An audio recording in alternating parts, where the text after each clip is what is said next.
Salut tout le monde, c'est Antoine et aujourd'hui on se retrouve pour un nouveau tuto sur Mac. Aujourd'hui je vais vous parler de quelque chose qui est essentiel et ce sont les sauvegardes.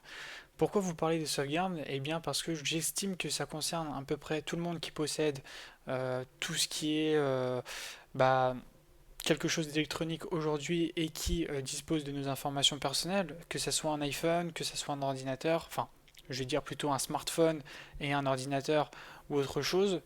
Et aujourd'hui, donc, je vais essentiellement me concentrer sur Mac, donc pour sauvegarder nos données et être sûr de ne jamais, entre guillemets, les perdre ou du moins un maximum minimiser le risque. Donc aujourd'hui je vais vous parler de deux logiciels. Un logiciel qui sera natif à macOS et un logiciel qui n'est pas natif, que l'on pourra notamment obtenir sur Internet, qui s'agit de Carbon Copy Cloner.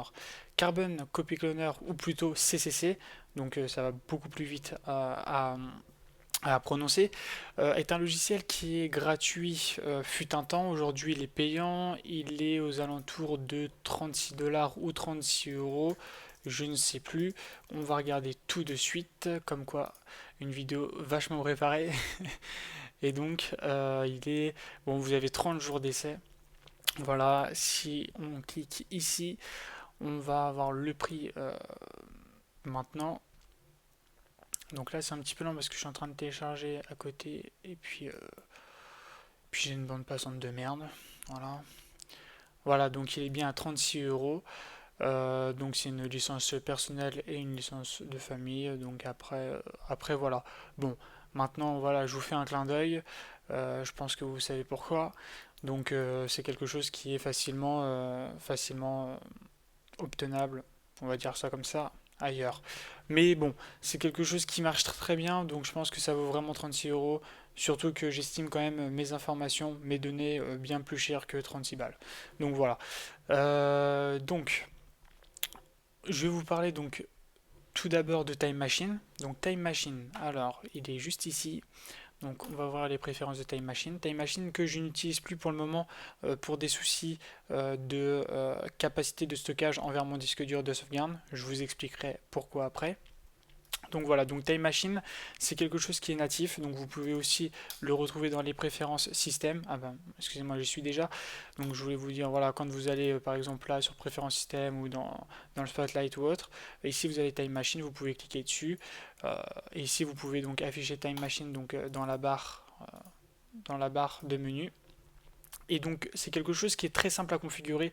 Pour moi c'est vraiment le b.a-ba de la sauvegarde sur Mac. Ça marche très bien et il n'y a pas à se prendre la tête et c'est géré correctement. Donc voilà, donc en gros il suffit simplement de choisir un disque de sauvegarde. À partir de là vous pouvez donc utiliser même une partition interne à votre disque dur, mais ça je ne vous recommande, mais pas du tout. Vous pouvez utiliser un disque dur externe et un support réseau comme une time capsule, etc., etc., un NAS, tout ce que vous voulez, ça fonctionne aussi. Je vous encourage vraiment à chiffrer les sauvegardes, comme ça au moins, euh, on vous vole quelque chose ou autre, la personne ne pourra pas accéder à vos données. Ou alors elle le pourra, mais vraiment, enfin, faudra qu'elle ait le courage. Bien sûr, si vous avez utilisé comme passe-phrase quelque chose de très banal, elle ne mettra pas longtemps à le casser. Mais voilà, après, voilà, c'est pareil. On vous répète d'utiliser des choses qui sont assez complexes. Une passe-phrase, ça marche très bien. Vous savez, c'est simplement une phrase. Par exemple, j'emmène mon chien à se faire manger par un chat. Ça veut strictement rien dire, mais déjà, c'est largement assez long à casser, contrairement à AZERTY 1, 2, 3, 4, 5, ou encore des trucs tout bêtes, comme un prénom, comme Antoine, des choses comme ça. Donc voilà, ça c'était la petite parenthèse au niveau des mots de passe, mais je vous encourage vraiment à chiffrer vos sauvegardes et à faire attention à vos mots de passe. Donc voilà pour Time Machine, c'est tout. Il y a juste ça à faire et ensuite après ça va se lancer de manière continuelle. Ça va vous permettre en fait de sauvegarder tout le temps votre Mac. Toutes les heures, il me semble que ça sauvegarde votre Mac. Et donc vous allez pouvoir avoir beaucoup de versions de votre Mac. Ce qui fait que par exemple là je crée un fichier, je sauvegarde avec Time Machine, j'ai mon fichier. Je supprime mon fichier, je re-sauvegarde avec Time Machine et sur ma nouvelle sauvegarde, je n'ai plus le fichier. Mais si je reviens en arrière à une date antérieure, donc à l'heure précédente par exemple, eh bien j'aurais eu encore mon fichier. Bien sûr, si vous faites des manipulations entre les temps où il n'y a pas eu de sauvegarde, bien sûr, bah, c'est perdu. Bon, après, c'est dans la corbeille, hein, mais je veux dire, voilà. Donc, il faut faire aussi un petit peu attention. Mais ça vous permet en fait d'avoir des sauvegardes continuelles de votre Mac sur des mois, des jours, etc., etc. Donc, c'est hyper pratique car vous allez pouvoir revenir en arrière, choper des informations que vous avez supprimées par mégarde. Mais du coup, ça prend énormément de place, comme vous pouvez vous en douter. Donc moi, c'est le problème que j'ai eu avec mon disque dur, puisqu'à l'intérieur, j'ai un Fusion Drive de 3 Tera et j'ai un disque dur de 2 Tera. Donc comme vous pouvez le voir, ça pose problème. Donc c'est pour ça que je me suis orienté sur Carbon Copy Cloner que je vais vous présenter maintenant. Donc pour Time Machine, du coup, ce sont des sauvegardes qui sont incrémentales. Pour Carbon Copy Cloner, donc là vous avez également le logo ici. C'est quelque chose qui est différent puisque là on est plutôt en fait dans les clones, comme son nom l'indique, Carbon Copy Cloner. Et donc du coup, en fait, Carbon Copy Cloner va vous permettre de faire une sauvegarde complète, au détail près de votre Mac sur un support externe. Et grâce à cette sauvegarde de Carbon Copy Cloner, vous allez pouvoir booter sur votre support externe et ainsi accéder à votre Mac, enfin du moins je veux dire à votre OS, à vos données, euh, comme si que vous aviez booté sur votre Mac de manière classique. Donc par exemple là voilà, j'ai une sauvegarde sur mon disque dur externe grâce à Carbon Copy Cloner. Tout de suite maintenant, mon disque dur interne plante. C'est pas grave, je branche mon disque dur externe à mon Mac, je démarre, j'appuie sur Alt, il me semble, j'appuie sur Alt, euh, et hop, j'ai mes supports de stockage qui vont s'afficher pour pouvoir booter sur l'un d'eux. Euh, je choisis mon disque dur externe, ça y est, j'ai booté sur macOS, j'ai toutes mes données. Voilà.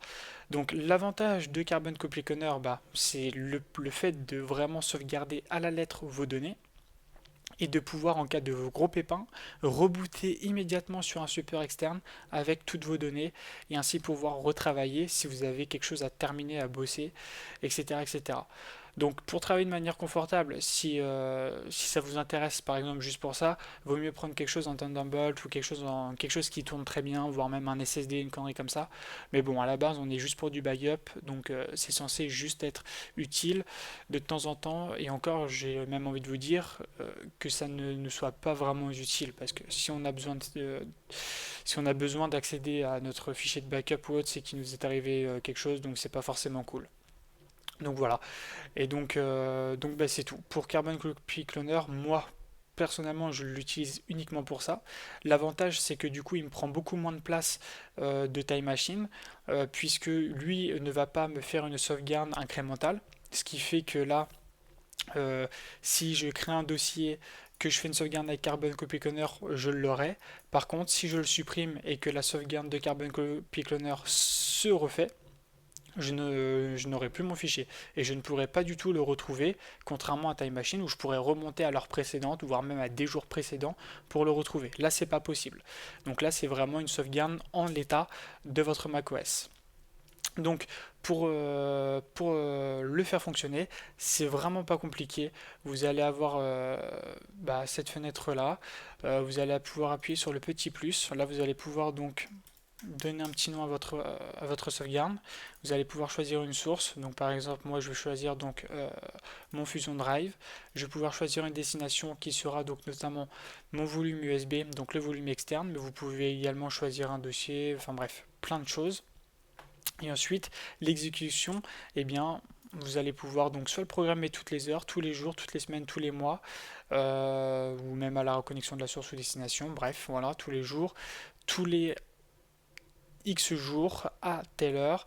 Reporter, donc vous avez des conditions d'exécution qui vous permettent notamment de modifier si votre support n'était pas branché à ce moment-là ou votre Mac était éteint à l'heure où devait se faire votre sauvegarde. Donc vous pouvez reporter si la destination était occupée ou limiter l'exécution de cette tâche, par exemple à ignorer en semaine, ignorer, enfin bref, voilà. Et justement, si le système est éteint ou envahi au moment de lancer la tâche, on peut réactiver la tâche. Donc soit on va réactiver carrément le système, soit on va réactiver ou démarrer le système, soit on exécute simplement la tâche une fois que le système sera redémarré, ou simplement on ignore la tâche et on attend la suivante. Donc voilà, donc ça c'est vraiment tout bête. L'avantage de ce logiciel-là, c'est qu'en fait les développeurs ont fait vraiment un gros travail de compréhension et limite vous avez absolument pas besoin de moi pour vous montrer comment ça fonctionne, puisque vraiment tout est bien détaillé. Donc voilà, donc là on a vu comment choisir notre source, la destination et faire une planification. Vous pouvez également par email envoyer quelque chose pour vous dire comment s'est déroulé votre sauvegarde. Ensuite on vous dit de cloner donc soit tous les fichiers, soit des fichiers uniquement sélectionnés. Bon, si on fait un clone, généralement c'est tous les fichiers. Le safety net, ça il faut le désactiver. Voilà, c'est tout. Vous le désactivez, ça vous évitera d'avoir des données en trop superficielles ou autres, vous désactivez. Ensuite, vous allez utiliser dans les réglages avancés. Et donc là, à partir de là, moi j'ai l'habitude de faire ça, c'est donc d'utiliser l'identification de volume strict et de rechercher et remplacer les fichiers endommagés. En fait, cela va vous permettre, avant chaque sauvegarde, de vérifier si tous les fichiers auparavant ont été en fait correctement enregistrés, etc., etc. Ça vous permet en fait d'avoir une certaine authenticité par rapport à vos données sur votre système de backup. Comme ça, au moins, vous êtes sûr que vos données sont correctement sauvegardées et qu'il n'y a pas eu de fichiers corrompus entre deux. Donc moi, j'ai l'habitude en fait d'avoir une sauvegarde quotidienne et une sauvegarde hebdomadaire. Et donc la sauvegarde quotidienne fait simplement, euh,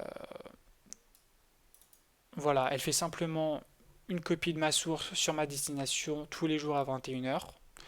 En ce moment, je bosse pas trop sur mon Mac, donc il n'y a pas trop de nouveautés, donc tous les jours à 21h, c'est largement bien. Et donc la sauvegarde hebdomadaire, là, j'utilise les réglages avancés et j'utilise de rechercher et remplacer les fichiers endommagés. Ça s'effectue tous les dimanches et en gros tous les dimanches ça va me vérifier en gros si tous mes documents sont correctement inscrits. Ce qu'il faut savoir aussi, c'est que Carbon Copy Cloner ne vous refait pas une sauvegarde complète de votre Mac à chaque sauvegarde. Sinon, ça serait beaucoup trop lent. Lui, il va vous faire une grosse sauvegarde au début et ensuite, tous les jours, enfin bref, quand vous allez paramétrer votre récurrence, il va simplement supprimer ou ajouter les nouveaux fichiers qui sont apparus sur votre Mac. Voilà, c'est tout. Donc bien sûr, la première sauvegarde elle peut durer 10 heures et les suivantes elles peuvent durer que 10 minutes. C'est tout. Donc voilà par rapport à ça. Ensuite, vous pouvez mettre des choses avant d'exécuter la tâche, après exécuter la tâche, etc., etc. Vraiment un logiciel qui est très complet, très efficace. Franchement, j'ai pas eu un seul pépin depuis que je l'ai. Je l'utilise bien depuis un mois ou deux. Vous allez me dire c'est encore assez jeune, mais franchement, ça marche très bien.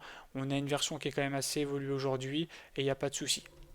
Donc voilà, donc maintenant on va passer à une petite particularité, c'est qu'ici vous allez, donc là je vais faire ne pas enregistrer parce que ça me sert à rien, et donc du coup là vous avez les volumes. Donc là on a mon volume bootcamp mais ça on s'en fiche. Là on a le Fusion Drive et là on a mon disque dur externe.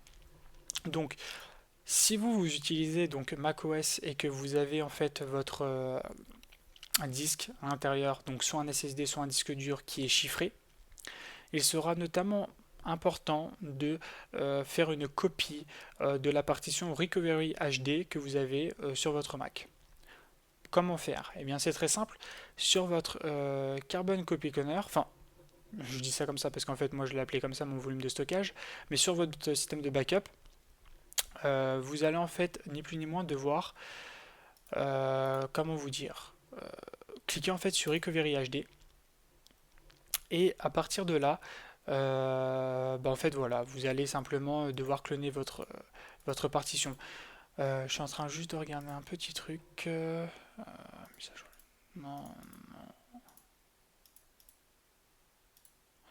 hop.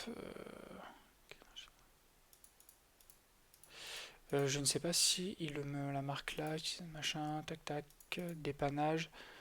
Ok. Donc ça juste c'est désactiver ça. Voilà.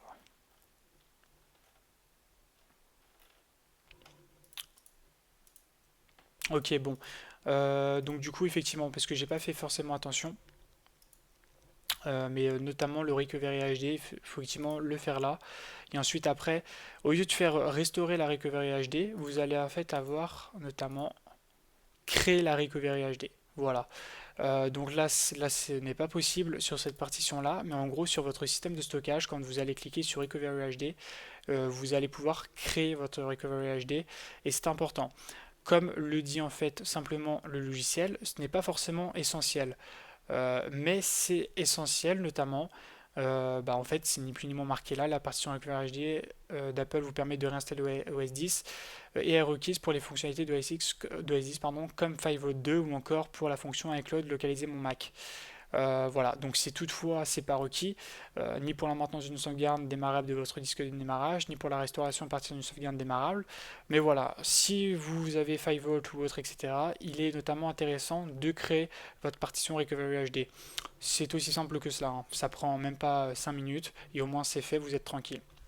Comme ça, vous l'avez sur votre support de stockage, euh, et vous êtes bien. Voilà, c'est tout, vous êtes tranquille. Si vous voulez, vous la faites même si vous n'utilisez pas 5.2 ni même localiser mon Mac ou autre. Voilà, comme ça au moins vous êtes bien. Donc voilà pour ça. Donc après, comme je vous l'ai dit, si là voilà la petite différence, c'est que pour le chiffrement, là vous voyez que mon disque de sauvegarde n'est pas chiffré, et il faut que je le fasse. Tout est détaillé là-dedans. Donc voilà, ce volume n'est pas chiffré. Donc en gros, si vous ne prévoyez pas de sauvegarder votre Mac sur le volume, donc si vous voulez simplement copier, enfin cloner simplement des fichiers ou autre, eh bien comme vous faites, comme il est marqué, vous faites un clic droit sur ce volume dans le Finder, voilà, et vous faites donc choisissez, voilà, vous faites ça et puis vous faites simplement chiffrer. Bon, maintenant si vous avez votre OS dessus, ce qu'il faut faire ni plus ni moins en fait, c'est de booter donc sur votre disque dur externe. Donc comme je vous l'ai dit, vous éteignez votre Mac, vous branchez votre disque dur, vous appuyez, vous démarrez votre Mac, aussitôt vous appuyez sur Alt. À partir de là, vous allez avoir donc les supports sur lesquels vous allez pouvoir booter. Vous choisissez votre disque de sauvegarde, vous bootez, vous mettez votre mot de passe tranquille, etc., etc. Et ensuite vous réactivez FileVault depuis votre support de stockage, enfin voilà, sur votre système de backup. Et ensuite, ça va rechiffrer tout ça, tout ça, tout ça. Et là, vous allez avoir votre système de sauvegarde qui sera chiffré. Voilà, c'est la petite particularité qu'il faut prendre en compte par rapport à ça. Et bien sinon voilà, moi j'ai fini ce petit tutoriel. Je vous ai parlé de Time Machine qui a l'avantage d'être très simple, très user-friendly, contrairement à Carbon Copy Conner, mais les deux se complètent un petit peu. Moi je vous conseille c'est d'avoir donc une sauvegarde incrémentale sur un disque dur et une sauvegarde, un clone sur un autre disque dur. Et si moi je suis pas trop friand du cloud, c'est-à-dire que j'utilise la Cloud Drive uniquement pour le boulot. Enfin le boulot, je veux dire la fac en fait, ni plus ni moins. Comme ça, au moins, ça me permet d'avoir mes cours sur mon iMac, sur mon iPhone, sur mon MacBook. Comme ça, au moins, j'ai tout partout, je suis tranquille. Et, euh, et voilà, mais sinon, jamais j'irai sauvegarder 3 Tera dans le cloud. D'une part, ça prendrait un temps de folie parce que j'ai une simple ADSL. Donc, c'est pas du tout abordable. Et puis même, j'ai pas du tout envie d'avoir toutes mes informations personnelles sur le cloud. Même si tout ça, c'est chiffré en parallèle, soit par moi, soit par Apple. Enfin bref, voilà. Donc voilà pour ça. Et si vous voulez vraiment pousser un petit peu la chose, euh, démultiplier un petit peu les endroits où vous allez avoir vos supports de stockage. Par exemple, vous pouvez très bien avoir des sauvegardes quotidiennes chez vous et une sauvegarde hebdomadaire, par exemple, ou mensuelle chez une autre personne. Chez vos parents par exemple ou autre, ce qui fait que si un jour vous avez un sinistre chez vous et que l'on vous a piqué ou même si ça a flambé complètement, vous avez toujours une sauvegarde hebdomadaire ou mensuelle chez l'un de vos parents et donc au moins vous n'avez pas perdu vos données essentielles. Donc ça peut être aussi important, ça peut être cool aussi. Bon après voilà, faut toujours, faut pas toujours penser au pire, mais ça permet au moins d'avoir un système de sauvegarde vraiment en béton quoi. Donc voilà, là vraiment moi ma configuration actuelle, un disque dur en externe, c'est le truc classique de chez classique. Euh, Éventuellement je peux vraiment tout perdre. Donc voilà, même si je fais mes sauvegardes. Donc écoutez, voilà, moi c'est tout ce que j'avais à vous dire par rapport à ça. Mais j'espère que le tuto n'a pas trop été long. J'espère que ça vous aura plu. Si vous avez des questions, il n'y a pas de problème. Vous pouvez m'envoyer soit un mail sur Facebook, enfin pas sur Facebook, mais je veux dire sur YouTube principalement, ou dans les commentaires, et j'y répondrai, il n'y a aucun problème. Écoutez, merci à vous d'avoir regardé cette vidéo, et je vous dis à bientôt.